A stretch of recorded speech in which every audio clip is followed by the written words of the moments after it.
This is Gregory Mikell, your host and moderator for Being Social, the weekly live on-air broadcast, not limited to radio waves, but accessible to millions of users around the globe via the internet or phone, where all that you need is a voice, a concern, and a longing to be heard for social causes.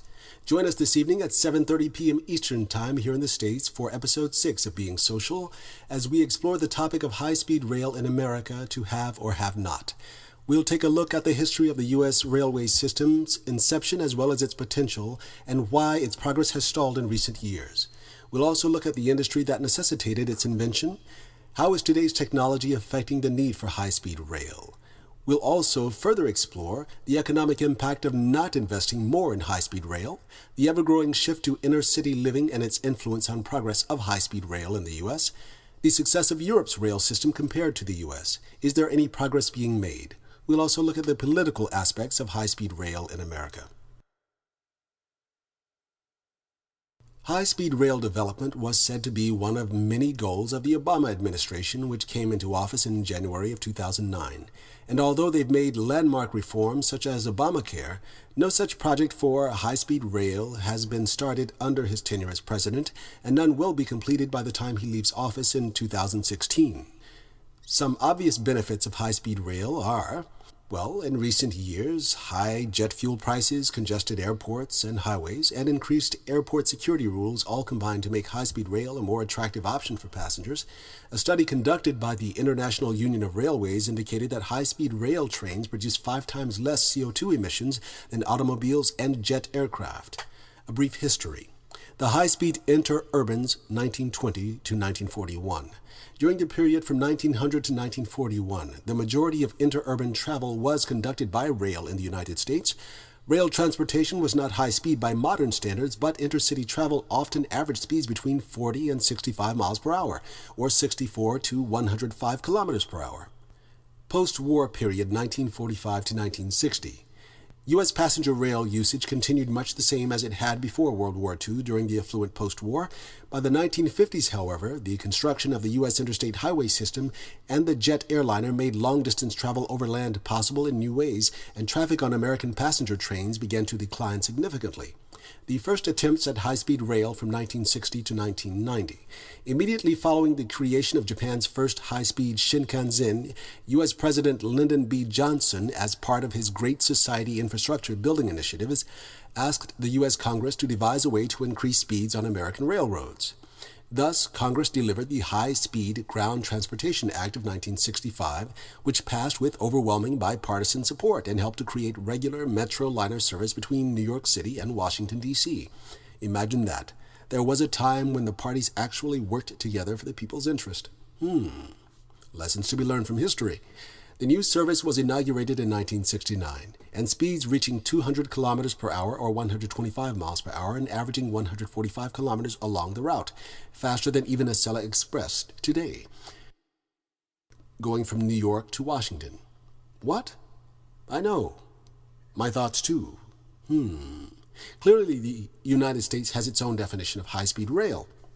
The U.S. government considers high-speed rail service to be rail service of 110 miles per hour or 180 kilometers or higher. In Europe, the definition of a minimum speed for newly built high-speed railway is 250 kilometers or 155 miles per hour. For upgraded high-speed railways, it is 200 kilometers per hour. Thanks, guys, for embarrassing us once again.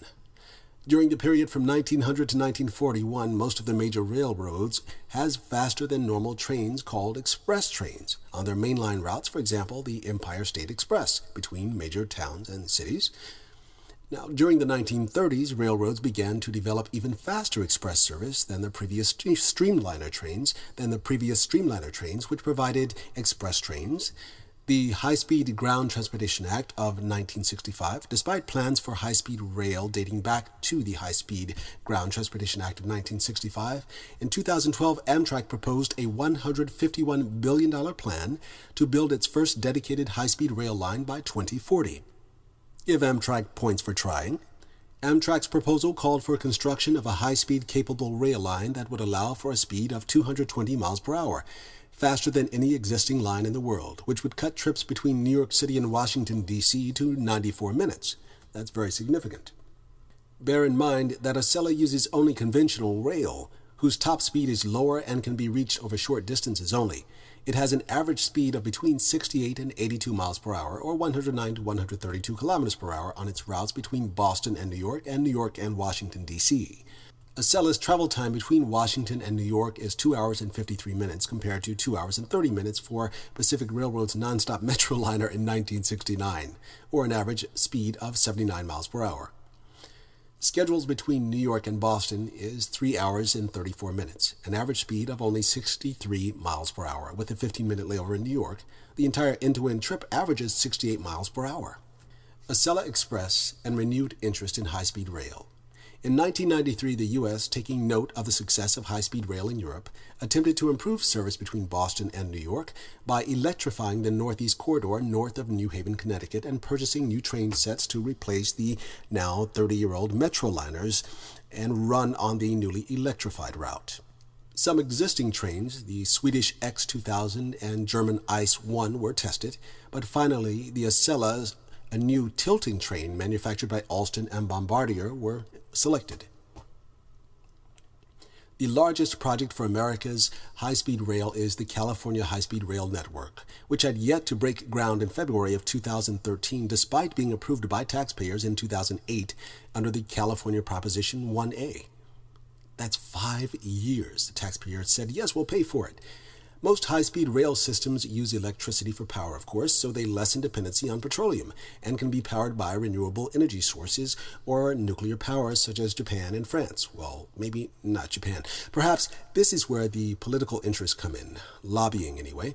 Alternatives to Amtrak. Private sector consortiums intending to build high-speed lines were created in Florida, Ohio, Texas, California, and Nevada. Maglev trains became a new field of interest. They were officially added to the definition of railroad in 1988, and were studied repeatedly. 5 high-speed corridors were officially endorsed in October 1992 following passage of the Intermodal Surface Transportation Efficiency Act of 1991. The Northeast Maglev Proposal. In 2012, the Maglev, a small firm in Washington, D.C. with backing from the Central Japan Railway. The company proposed a new high-speed rail service along the Northeast Corridor with initial service between Washington, D.C. and New York City. The proposal calls for use of maglev technology, which will require building the brand new track and system separately from the Amtrak NEC and NEC NextGen networks. If these and other topics are important to you, do join us by phoning in at 562-645-3551, where I'll be standing by each week on Sunday evenings at 7:30 p.m. Eastern Standard Time. And share your input with friends by forwarding the recorded broadcast later in the week to your friends, peers in your network who might share similar interests by simply searching for Podcast Being Social. Join us each week again on Google Hangout or by phone. You can RSVP at eventbrite.com, where you'll see this broadcast and the remaining season's programming, of which you're sure to find something of interest. If not, and you have another topic of concern, don't hesitate to email us at admin@acclaimedtheatricals.com with your suggestion, and perhaps we'll air your topic later this fall as part of Season 2. And if you missed last week's broadcast, Episode 5, Breaking Down Obama Healthcare, you can listen or watch for free by going to acclaimedtheatricals.com or gregorymikell.com, as well as YouTube and Vimeo.